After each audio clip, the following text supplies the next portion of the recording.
Hi, welcome to Learning Module 7, Head and Spinal Injuries. What you see on your screen right now in front of you is my Start Working tab. Scroll on down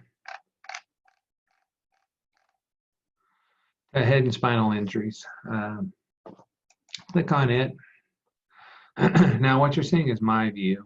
What my view does is expands the whole thing. What you'll see, I'll show you in a moment what you'll see.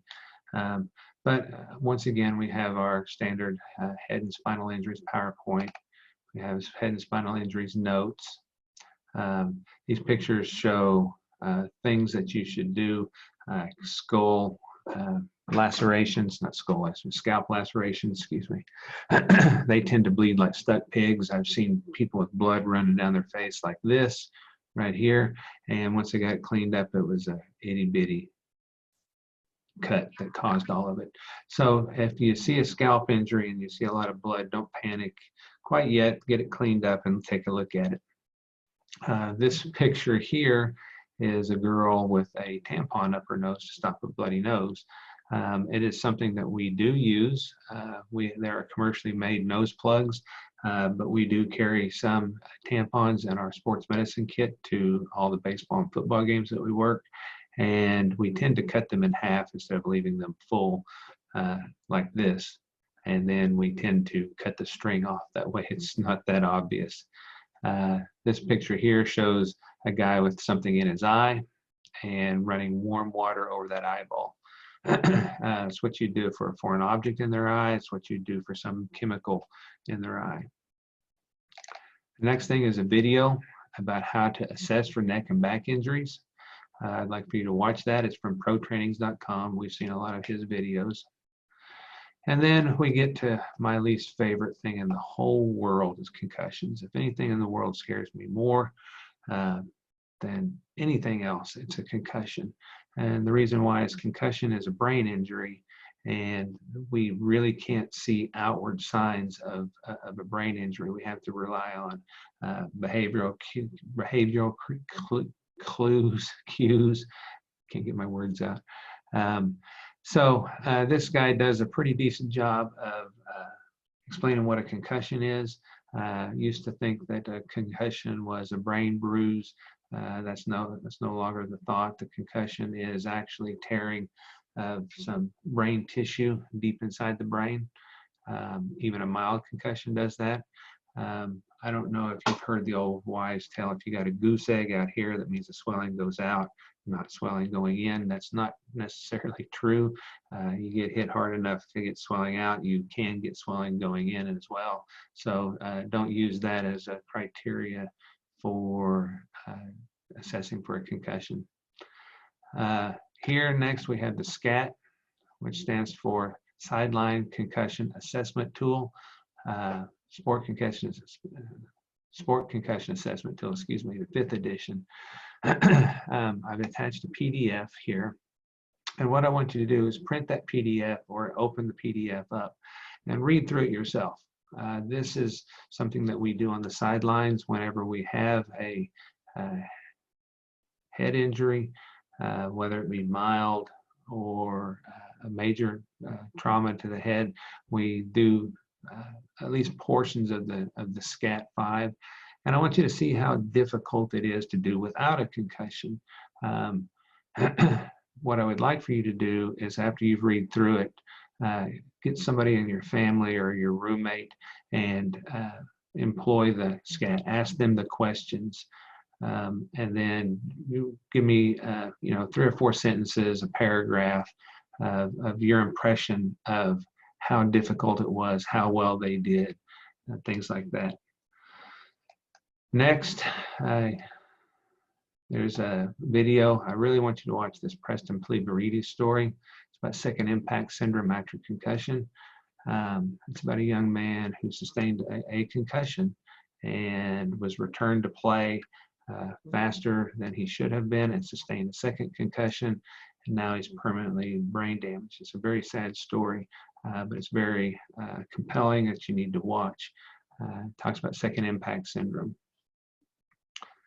Then, let me make this available.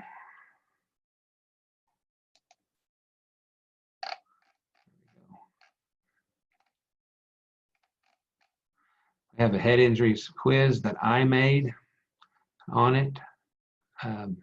So let me change the due date on it. No, due date. Anyway, I'll get it fixed for you by the time you get to it. But here we go. Head injuries quiz instructor. Those are my questions that I made, not from your publisher. Then also I've added in how to treat a cervical spine injury. There's 2 videos on how to spine board an athlete or a person. You will probably never be called in your life to be the one in charge, which is the person at the head in this case, this person down here at the head. But you may be called to assist the EMS in how to do it. So I want you to just watch through these videos. That way you familiarize yourself with what goes on when we spine board somebody, whether it be an athlete or maybe somebody from a car accident. I've personally been in on spine boarding an athlete probably half a dozen times, and knock on wood, fortunately, every single one of them turned out to be negative. We spine boarded them for nothing but out of precaution, and I'm thankful that we did spine board them, because the one that you don't think you need to spine board is the one that you do. And so then there's a little assignment. Recognize the spinal injuries. Please list the 6 signs and symptoms listed in your book that a person might have with a suspected spinal injury.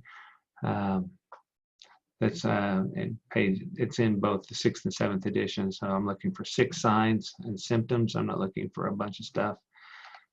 Spinal injury questions, responsive victim. Please list in order the questions and steps in the skill drill, which is in the 6th edition, or I think they call it skill sheet 12.1 in the 7th edition. It's quite simple as well, very quick. And then there is a head and spinal injuries from the publisher.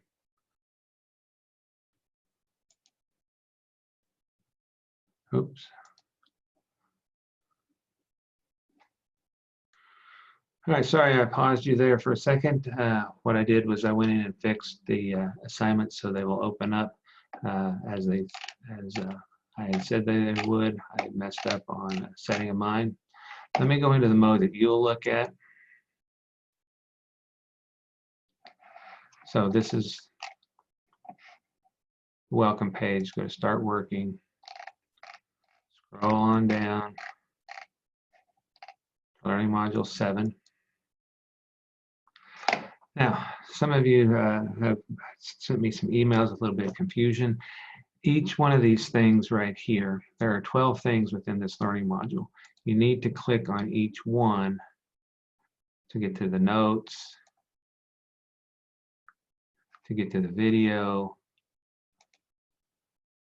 to get to the assignments. So some of you have just been hitting the quizzes and not the assignments, not looking at the material that I have in their supplemental, like the videos and things. So under each link here is